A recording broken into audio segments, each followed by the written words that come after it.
Here's what's coming up on the world today. The U.S. economy is said to have contracted at an annual rate of 0.9% in the 3 months to July.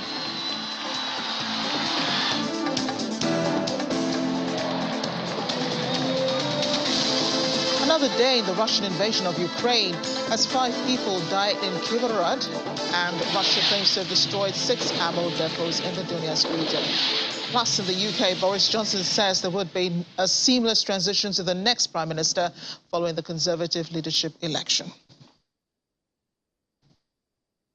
A warm welcome to our viewers here in Nigeria and around the world. And thanks for sticking with us this full hour of our coverage of news from around the world. I'm Amarachi Ubani in Lagos. We begin in the United States, where the Federal Reserve has raised its benchmark interest rate by 75 basis points, the second in a row with same magnitude, as elevated inflation showed no clear sign of abating. The Federal Open Market Committee, the Fed's policy-making organ, decided to raise the target range for the federal funds rate to 2.25 to 2.5%. The latest move came after the Fed raised its benchmark interest rate by 75 basis points at its June meeting, marking the sharpest rate hike since 1994. The Fed previously raised rates by 25 basis points in March and then by 50 points in May. Headline Consumer Price Index has remained over 8% since March this year, a stark reminder that the Fed has a long way to go to bring elevated inflation under control. CPI in June surged 9.1% from a year ago, hitting a fresh 4-decade high. Federal Chair Jerome Powell admitted that the decision may take heavy toll on the labor markets and drag down this year's economic growth. If we start seeing declines in single-family housing values, American consumers will significantly retrench their spending in the coming months. The Federal Reserve is essentially caught between a rock and a hard place. It needs to control inflation. It needs to increase the cost of money to lower consumer demand, but in doing so, it will slow the economy.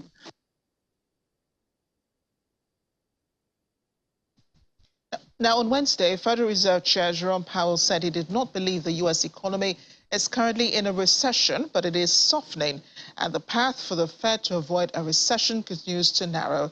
U.S. stocks rallied on Wednesday, led by NASDAQ, after the Federal Reserve raised its benchmark overnight interest rate by 0.75 of a percentage point, and comments by Powell reassured investors. He also said the lack of clear visibility in the future of the economy means the U.S. Central Bank can provide reliable guidance about where its policy is headed only on a meeting-by-meeting basis. The labor market is extremely tight, and inflation is much too high. Against this backdrop, today the FOMC raised its policy interest rate by 0.75 of a percentage point and anticipates that ongoing increases in the target range for the federal funds rate will be appropriate. So I do not think the U.S. is currently in a recession. And the reason is there are just too many areas of the economy that are performing, too well. And of course, I would point to the labor market in particular.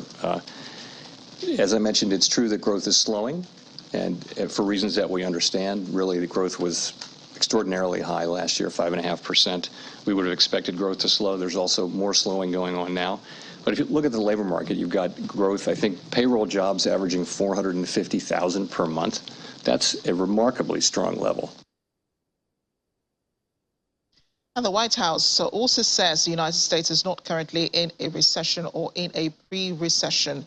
Press Secretary Karine Jean-Pierre declined to comment on the Fed's monetary policy decision after it raised rates by 0.75 of a percentage point. She said the Biden administration will continue to let the Federal Reserve be independent. The U.S. government bond market is sending a fresh batch of signals that investors are increasingly convinced the Federal Reserve's aggressive actions to tame inflation will result in recession. While Fed Chair Jerome Powell on Wednesday said he does not see the economy currently in a recession, spreads between different pairings of Treasury securities and derivatives tied to them have in the past weeks moved into or towards an inversion when the shorter dated of the pair yields more than the longer one. that strong labor market with about 400,000 jobs that have been created each month. We see unemployment at 3.6. There was the state unemployment numbers that came out last week with 21 states that are at 6% or lower. And so the way that we see is that we are not currently in a recession or a pre-recession. And look, we're going to let the Fed do its business. We're going to let them continue to be independent. We're looking at the other economic indicators, the strong labor market, as I just listed out. We had 21 states last week where we saw unemployment was at 3% or lower. So everything that we are seeing currently right now does not show that we are in a recession. And that is just the facts. And it's not just us saying that. You have economic experts who have said this. So the president has full confidence in his economic team. Economist Dr. Tope Fashola joins me now for more on the U.S. economy. He's in Abuja. Dr. Fashola, thank you for joining me this evening.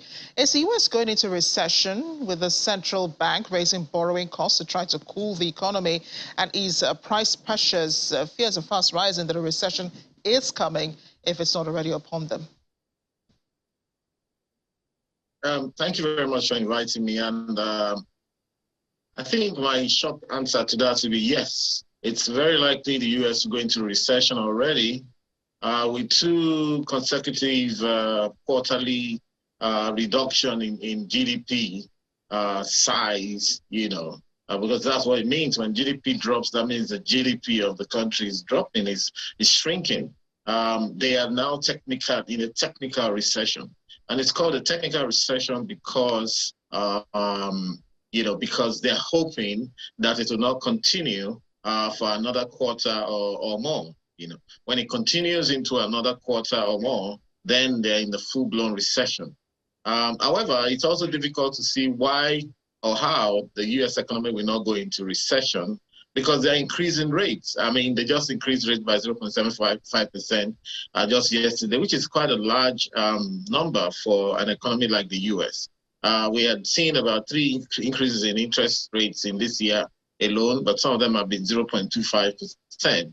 0.75% increase in rates is a leap, really. And what increases in interest rate does is to slow down the economy. So by that action alone, they are slowing down their economy. You slow down growth.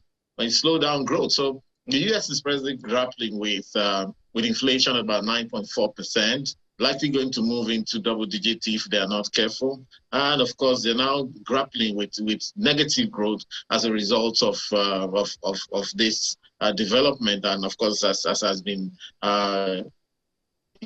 reported by their statisticians. Okay, so that's it. I do not see. But my surprise is also that the first salvo is being fired from the U.S. in terms of the expectation of a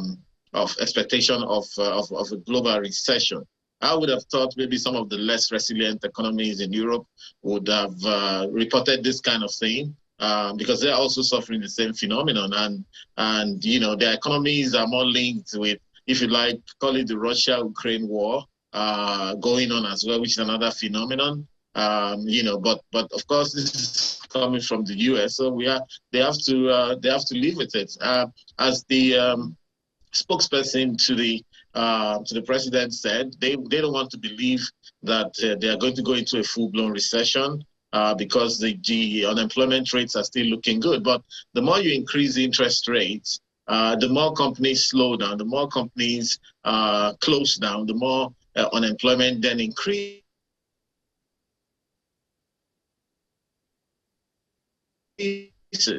So with their own hands, they are actually precipitating, a full recession. Yeah, you mentioned one of the indices of an economy in recession, and that's the unemployment. What are the other indices, though? In the first 3 months of this year, the U.S. economy did shrink at an annual rate of 1.6%. Now, at that time, economists attributed the decline in GDP to the quirks in trade data. When will it be evidence, though, that the U.S. economy has entered a recession? Right. If the reduction in the negative growth of the GDP continues for another quarter or two, then it will be said. If unemployment begins to ratchet up, the unemployment rate, then it'll be a full confirmation.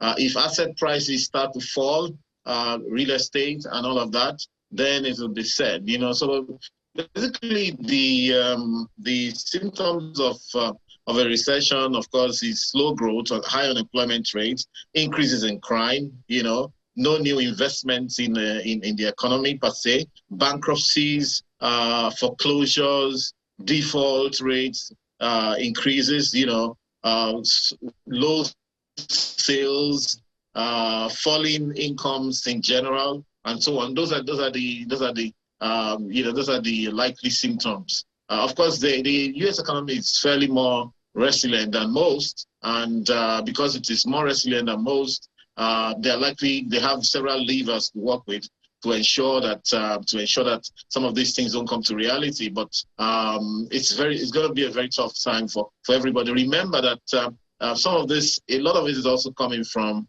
the COVID-19 phenomenon, and it was during COVID-19 that was the first time ever in history that the whole world will be locked down. And that's what happened, even if it was for 6 months, and in some places close to a year. It had never happened before, not in 1920 when they had the Spanish flu, not at any point in recorded history was the entire global economy shut down. And of course, the global economy is much more integrated today as a result of globalization than at any other point in time.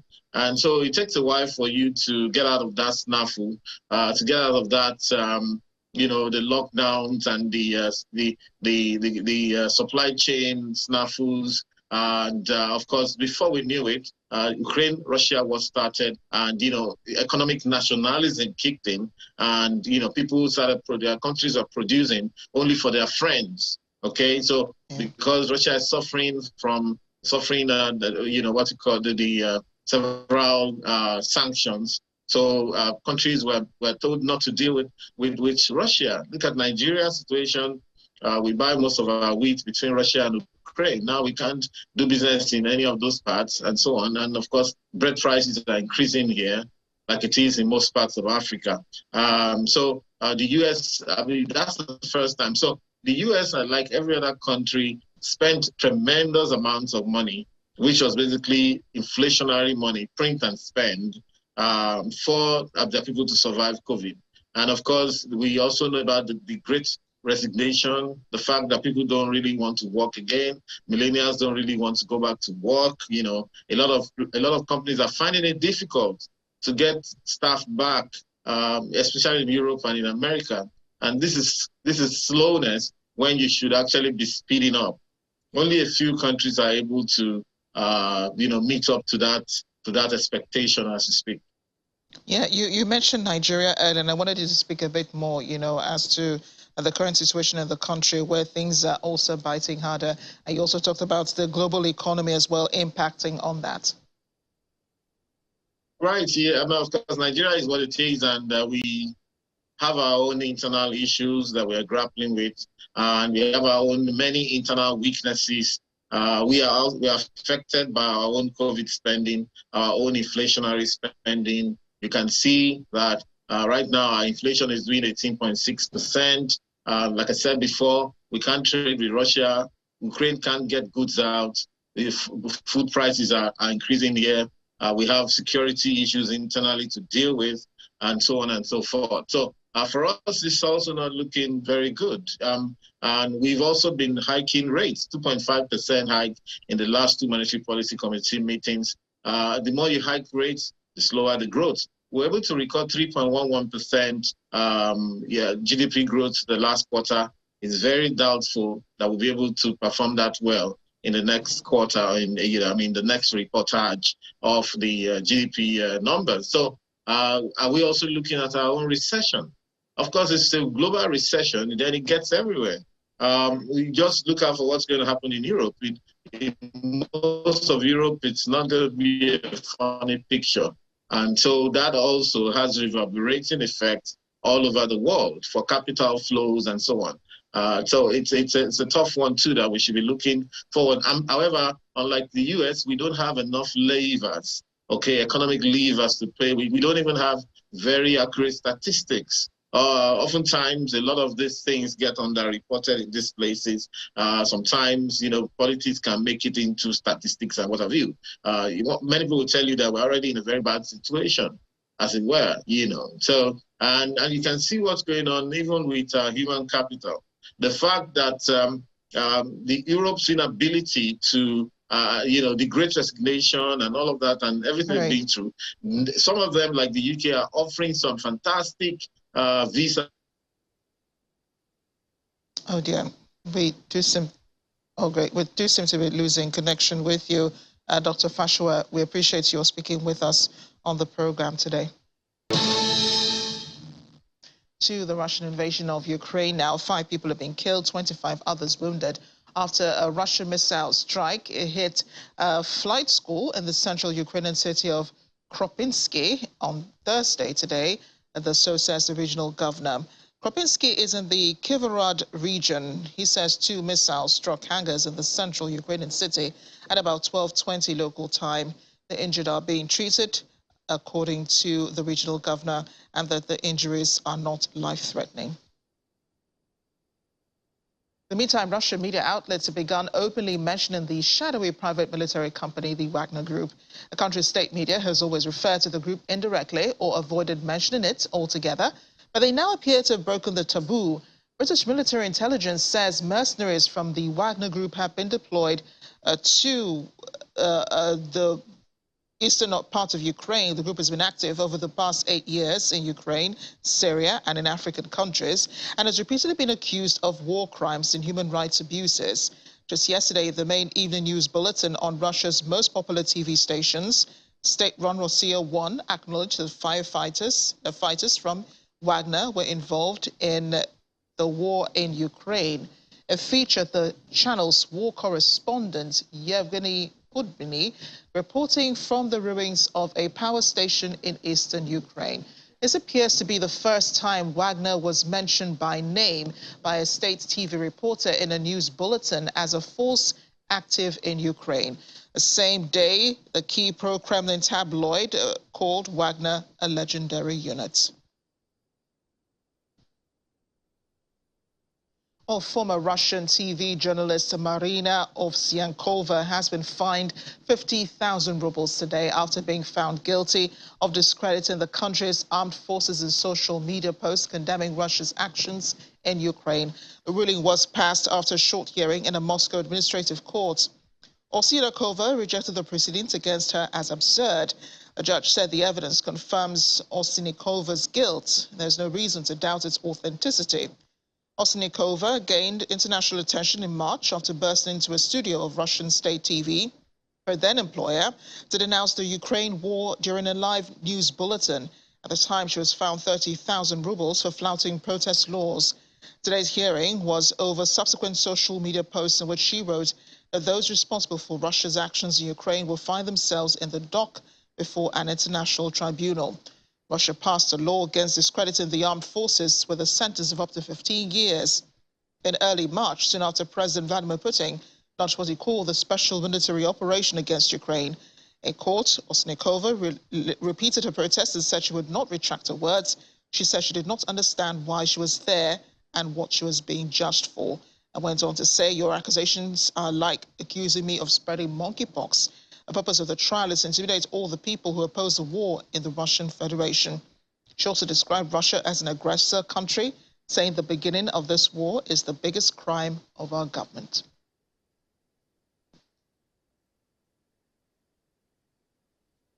Coming up after the break. We'll have more on the Russian invasion of Ukraine, plus the VOA correspondent Anna Chernikova standing by. And officials in India investigating the vaccination of 30 students with the same syringe. Stay with us. Welcome back to our continued coverage of the Russian invasion of Ukraine. Russia's defense ministry says its forces have destroyed 6 Ukrainian munition depots in the self-proclaimed Donetsk People's Republic and in Mykolaiv region. It also reported one of its fighter jets had destroyed the launching platform of a Ukrainian C-300 surface-to-air missile system near Kramatorsk. In recent days, the Russian Defense Ministry has focused heavily on the number of U.S.-supplied HIMARS systems and munitions it has been able to target.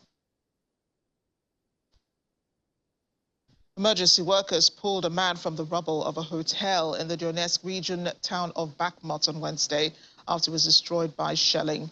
This video released by the State Emergency Services of Ukraine showed the scale of destruction, with rescuers using diggers to clear the rubble and reach those trapped underneath.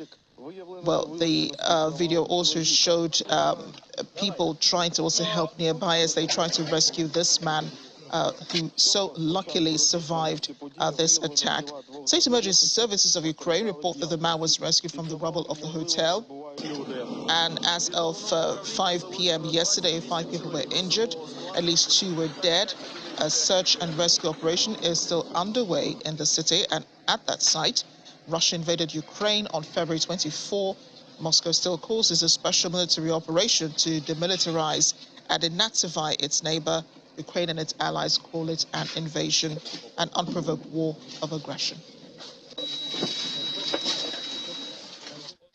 Russian Foreign Minister Sergei Lavrov today met with his Chinese counterpart Wang Yi ahead of a meeting of Shanghai Cooperation Organization foreign ministers in the Uzbek capital Tashkent on Friday.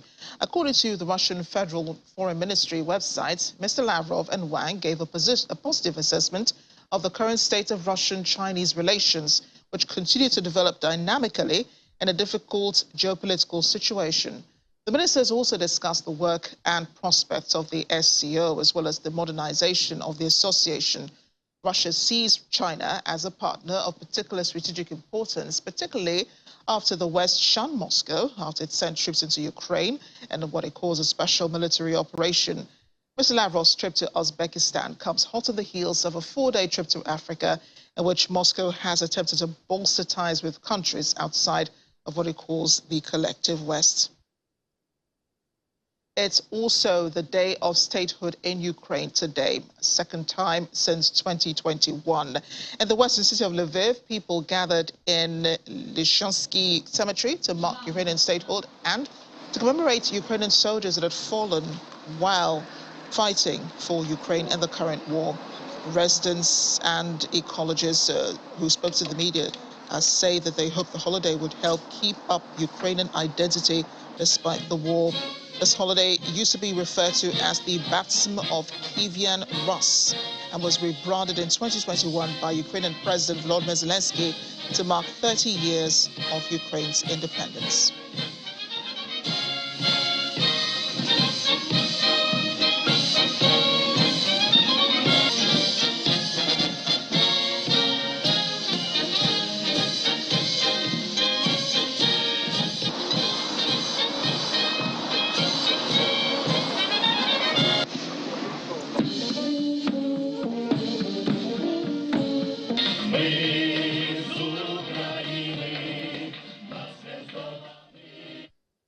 The VOA's Anna Chernikova joins us now. She's in Kyiv. Anna, thanks for joining us on the program. And I'm sure, well, what sort of memories, come to mind when you see the celebration of the Statehood Day going on in Kyiv? I don't know if you were able to attend any of the celebrations today. Good evening. Well, it's the first time that Ukraine actually celebrates the day. Last year, President Zelensky announced that this would be the Statehood Day. This day also marks the baptism of the Ukrainian land during the Kirovohrad. So before last year, it was only one celebration this day, but now we have two. I cannot say that something super massive is happening around. You can see, of course, some, localized celebrations, but mostly it's all about memories. It's all about Ukrainian flags all around. But to be honest, from the beginning of war, you can actually see the flags all around. So it's more about, this online celebration and people talking about this. President Zelensky reminded everyone of the importance of this, recognition and remembering that Ukrainian statehood is something that Ukrainians is fighting for now as well. So it's, it's something that probably this year could not be truly celebrated as we usually use this word, for which activities we use this word due to the war. But of course, it's an important day, and it's another, another reason to additional memory for those who have fallen and lost their lives for Ukrainian statehood. Yeah, and I can imagine the contrast, this celebration happening, as Russian rockets are shelling other parts of Ukraine, especially in the Donetsk region, where they seem to have been targeting for a few weeks now. These fresh attacks are coming, as Russia tries to retake new territories and new cities of Ukraine. How well are the soldiers holding up against these attacks? Today in the morning, actually, Ukraine was not sleeping. The whole territory of Ukraine was not sleeping since 4 a.m. because it was an alert siren almost in every region. It was a massive missile strike, and a lot of missile strikes in different regions, including Kyiv region, and as well as, of course, east and south and north part of Ukraine. I should say that we hear, again, according to all the official information that we receive and from the intelligence information that we receive, we can see that Ukrainian soldiers have certain successful actions in Kherson region. Of course, we do not probably have all the details of that, but we can definitely say that more than 40 villages have been already liberated, and as we know, Antonovsky Bridge was almost destroyed. It's not functioning anymore, and it was one of the main, actually the main supply artery for the Russian forces. So certain actions are happening in Kherson region, and we can definitely see that. And also, Ukrainian military officials announced once again that Ukraine is planning to increase amount of military actions happening in Kherson region. In terms of the east part, it's of course the main battlefield. I think that we have here in Ukraine this, basically two main battlefields. It's Kherson region and east of Ukraine, Donbas region. In Donbas, according again to the Ukrainian officials and also to the Institute of Study of War, that Russian forces didn't really succeed. There are some parts or some villages, they captured some villages, Ukrainian forces liberated. So it's difficult to say, like 100% where this line, the front line is lying. But definitely there are heavy battles happening there, heavy fightings, and unfortunately a lot of civilians are suffering due to the missile strikes. But there is no particularly, confirmed information about the progress of Russian forces or certain progress of the Ukrainian forces. So basically the battle is happening at the particular area, and for the moment, Ukrainians managed to defend this territory quite well. Yeah, and President Zelensky has said he would not be giving up any Ukrainian territories, but yet some of the regions have already fallen to the Russian forces. Kherson, as you rightly mentioned there. What has he said about reclaiming, some of those territories back from the Russian forces, and how long that will take? Well, this is the main plan, and this is officially what Ukrainian military is up to now. Ukrainian officials, so I mean the general staff, so military officials and like Ministry of Defense, they don't, of course, tell about the plans. They only tell about certain facts that already happened. But in general, in their, reporting and announcements, they say that the main goal now is to liberate Kherson region and the city of Kherson, and they openly announced that this is something that Ukraine has already started and probably will try to increase this, advance in this area. We also hear from different analytics, international analytics and US analytics, that actually Ukrainian army is doing quite, let's say, strategically correct actions there. And also some experts were saying that probably August and September would be the months that Ukrainians have quite a big chance to succeed in this area. But again, time will show, and we'll see. But this is the plan which was announced by the Ukrainian officials and by President Zelensky himself. So I know there's a lot of propaganda going on, during this war, and Russia's defense ministry has claimed a number of times, and once again, it has again today, claiming to have hit munitions depots in Ukraine. Some of the attacks, said they've sent out, were targeted at where weapons are being stored. But the Ministry of Defense today said that they had hit munitions depots in Donetsk and in Mykolaiv. How true is that? I cannot confirm because there is no official information on that from the Ukrainian side. In addition, normally when this kind of depots are hit by the rocket, it's very difficult to hide because it's a huge explosion, and usually detonation goes on for a couple of hours, sometimes even for a couple of days. So for the past weeks, we didn't really have anything like this reported or confirmed, neither by the officials nor by the local, chats, which are always, providing certain information from locals who are living in the areas. So I cannot really confirm. I cannot really say that this is something that never happened. But again, as I already said, for the past couple of weeks, there were no signs of this kind of damages or explosions. We know that today in the morning, when Kiev region was hit by the rockets, by the Russian rockets, Russian forces targeted a military base next to Kiev, but this is not a depot. It was a training base. So this is only thing that we can confirm for the moment.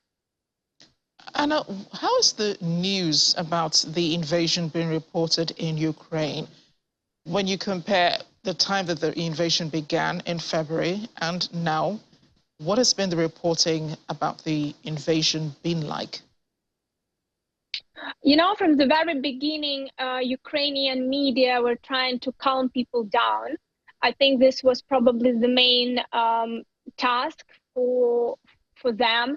At least this is how, we can analyze how the news were presented. Of course, so Ukrainian media never told about any numbers of victims from the Ukrainian military side.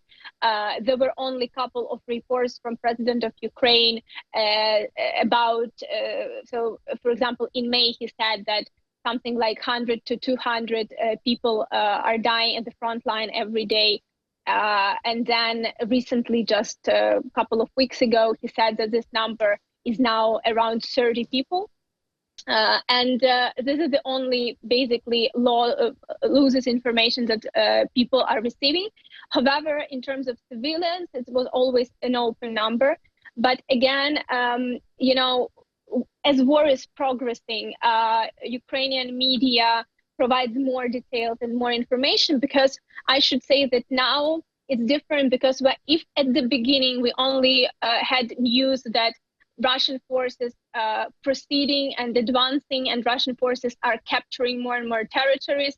Then starting from the end of March, when Kiev region and Sumy region and Chernihiv region were liberated, there were more positive news coming. I think that Ukrainian media started to add more details to this military context. So of course, but still, Ukrainian media is trying to calm people down.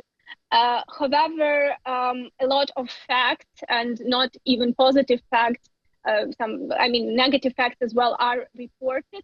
but definitely, it's kind of mixed with positive. So it's never more negative than positive. Thank you, Anna, so much for bringing us up to speed and giving us an understanding of what's really going on in Ukraine. Do stay safe. Thank you.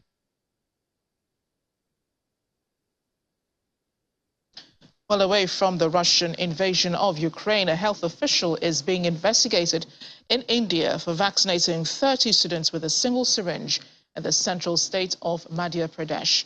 The incident took place in a school in Sagar district where children were being given COVID-19 vaccines. India's health ministry mandates a one needle, one syringe, only one-time protocol for COVID-19 vaccines. The country has administered over 2.03 billion COVID-19 vaccines so far. Single-use disposable syringes are widely used in India to avoid the spread of deadly diseases like HIV. However, there have been multiple incidents in the past where a single syringe has been reused in hospitals due to a shortage of equipment. One of those who was vaccinated was a child, told the media that he was only given one syringe by the medical officer at the hospital said was given only one syringe by the health department and he was just following orders. The state's health department has registered a case of negligence against him. Meanwhile, it's also started an inquiry against the official responsible for dispatching equipment for the vaccination drive. A spokesperson from the Congress party has demanded that the state's health minister resign over the incident. Staying with health, the Chinese mainland yesterday reported 86 new locally transmitted confirmed COVID-19 cases and 33 imported ones. According to the National Health Commission's daily report today, of the new local cases, 32 were reported in Guangxi, 23 in Gansu, 17 in Sichuan, 7 in Henan, 4 in Guangdong, and 3 in Shanghai.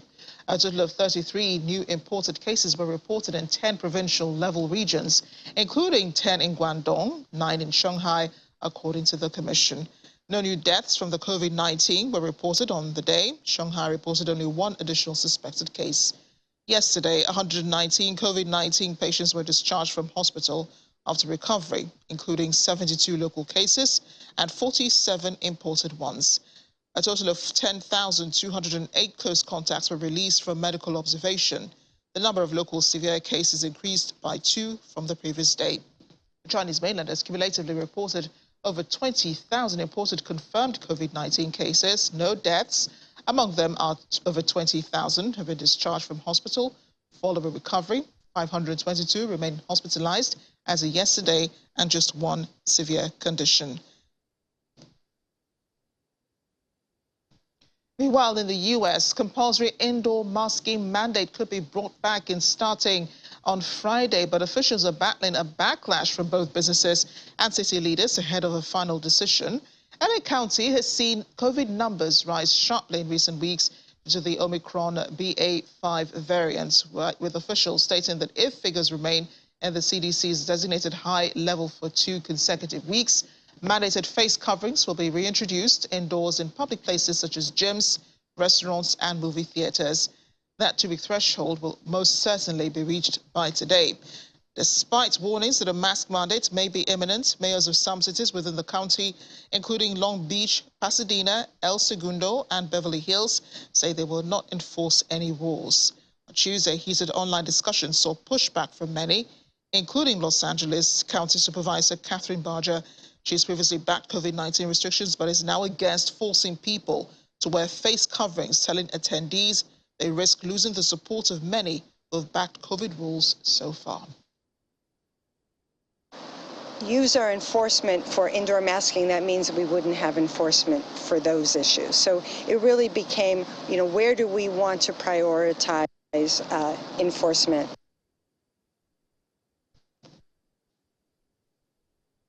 Still ahead on the program. Yeah, dogs are living the best life, aren't they, in the UAE, including having their own gym. Stay with us. Welcome back to The World Today. The race to who becomes Prime Minister continues in the UK. But Boris Johnson also says there will be a seamless transition into for who becomes the next prime minister after Conservative leadership election to replace him. Mr. Johnson was addressing a business forum ahead of the Commonwealth Games opening ceremony in Birmingham. Foreign Secretary Liz Truss, the bookmaker's favourite to succeed Johnson, has outlined a wider range of tax cuts than rival Rishi Sunak, which the former Chancellor has branded irresponsible. Truss, who last week held a 24-point lead over Sunak among Conservative Party members, according to YouGov, has repeatedly warned that Sunak's plans will tip Britain into recession.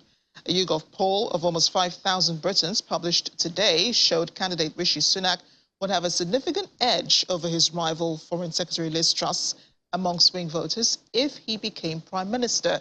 Mr. Johnson joked in his speech that Germany and France could join the Commonwealth so Britain could compete against them in the Games. We come now to the next stage in the great relay race of politics. I didn't think it was meant to be a relay race, by the way, when I started. They seem to have changed the rules halfway through, but never mind. Never mind. The baton.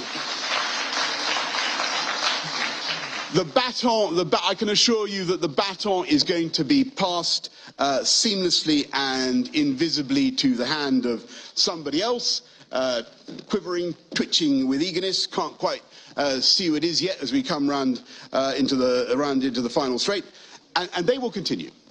I give you this assurance, they will continue with the same programme. Cutting taxes, simplifying regulation as much as possible, taking advantage of all our new regulatory freedoms, getting rid of every encumbrance from Solvency II to MiFID to VAT on fuel, which turns out to be easier than we thought.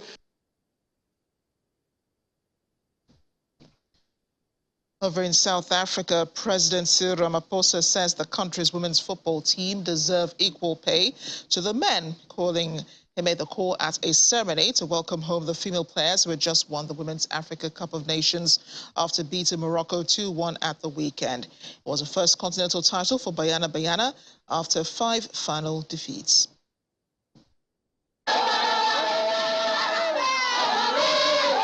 Women's Africa Cup of Nations victors, South Africa celebrated their historic win with President Cyril Ramaphosa. The team known as Banyana Banyana were also greeted by hundreds of jubilant fans waving South African flags outside the country's union buildings. President Ramaphosa congratulated the team and also thanked them for representing the country well during the Africa tournament. You, Banyana Banyana, you promised that you would bring the cup back home. And you have brought it home. Here is the cup. It's not in any other country on the continent. It is here in South Africa, where it belongs. Banyana Banyana striker Hilda Magai scored twice as the team claimed their first Women's Africa Cup of Nations title by beating host Morocco 2-1 in Saturday's final. Magai's 2 goals came in the space of 8 minutes as she tapped home from close range in the 63rd minute and added a second in the 71st from a similar position. I feel amazing. I'm excited. I'm more excited for the country, to be honest, because we know that our people are going through a lot, not just load shedding, but it's so amazing to just watch people cheering, being excited, and just wanting us to move forward as a nation, as women's football. Proud that I was amongst beautiful souls and making history with beautiful souls, you know. My teammates are incredible. It was South Africa's first title after having finished runners-up 5 times, including the last edition in 2018. The Cup of Nations serves as Africa's qualification event for the World Cup in Australia and New Zealand in 2023. Politics in North Korea now, as leader Kim Jong-un says his country is ready to mobilize its nuclear war deterrent and counter any U.S. military clash. Criticizes South Korea's new president for the first time, warning Seoul is pushing towards the brink of war. Mr. Kim made the remarks during a speech at an event to mark the 69th anniversary of the July 27 Korean War armistice, which left the 2 Koreas technically still at war, according to state media. He also said our armed forces are thoroughly prepared to respond to any crisis, and our nation's nuclear war deterrence is also fully ready to mobilize its absolute strength faithfully accurately and promptly to its mission. As a kid, the now South Korea's new conservative president, Yoon Suk-yeol, by name for the first time and labeled attempts to neutralize the North's military as nonsense. 위험한 시도는 즉시 강력한 힘에 의해 응징될 것이며 윤석열 정권과 그의 군대는 전면도할 것입니다. Tracking the weather now, a city of 7 million people in central China is half submerged in floods, following a month's worth of rain falling within an hour on Wednesday. A downpour is expected to persist over today, highlighting the vulnerability of heavily built-up Chinese cities to floods.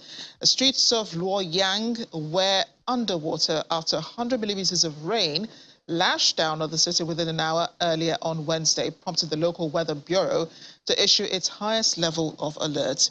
Emergency responders have been deployed to evacuate many residents, including a pregnant woman who was found trapped under a bridge surrounded by flood water. Schools and businesses have been told to close, as well as subway systems and underground shopping centers. China is historically prone to summer floods, especially along major rivers, and rapid urbanization, which has replaced extensive floodplains with impermeable concrete, has dramatically increased the severity of floods in the country.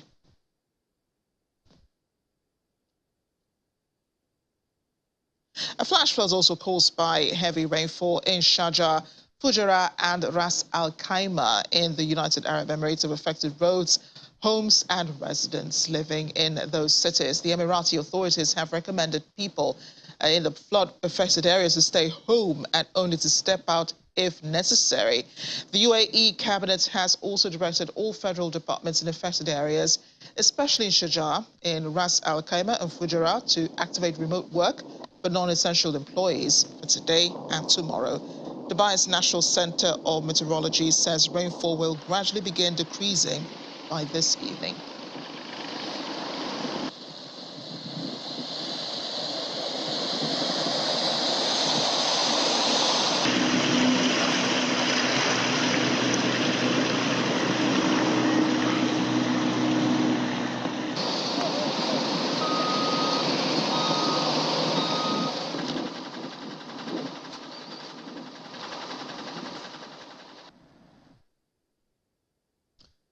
As we end the program, running on 2 treadmills side by side, dogs are brought by their owners to the UAE's first-of-its-kind gym to help improve their fitness and health. As the number of dog owners increases in the UAE, more people are struggling to keep their pets entertained during the hot summer days, which gave Mansour Hamadi the idea to open the indoor dog gym. Dog owners from all around the UAE bring their pets to Hamadi's gym in Abu Dhabi, where their animals run on the treadmills specifically designed for dogs. Following assigned safety measures, canines wear a harness that is fastened to a spring system and run on mechanical treadmills at their own speed for about 15 minutes. On each visit, the dog's workout time is gradually increased to ensure its muscles can properly adjust to using machines at longer intervals.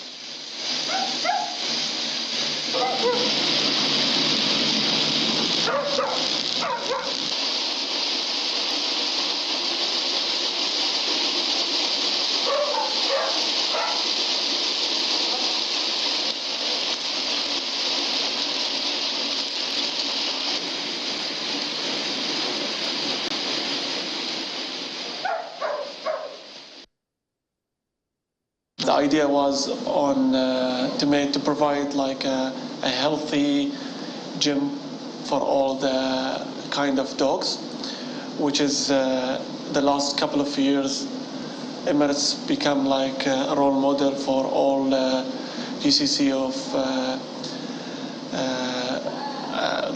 hosting pets in the house and everything. So I was one of those people to be owning a dog. My struggling was on the summertime, how I can provide a good environment to exercise them. It's become a trend in Abu Dhabi and also in Dubai. On the weekend, all my clients there are from Dubai, by the way. They're traveling like 163 kilometers just to come and visit and to see on their dogs how it goes. So this has made me super happy, actually. My friends told me about this very nice place where my dog can have a nice activity without being hit by the sun, without having any distractions, just a place specialty for dogs.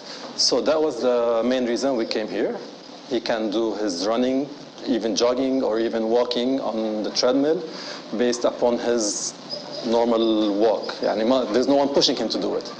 So actually it was a very good exercise, and what is an added value is that when he uses the treadmill, his muscles grow more than walking. So the dog getting its workout in. Let's hope the owners are too. Thanks for watching. I'm Amarachi Ubani.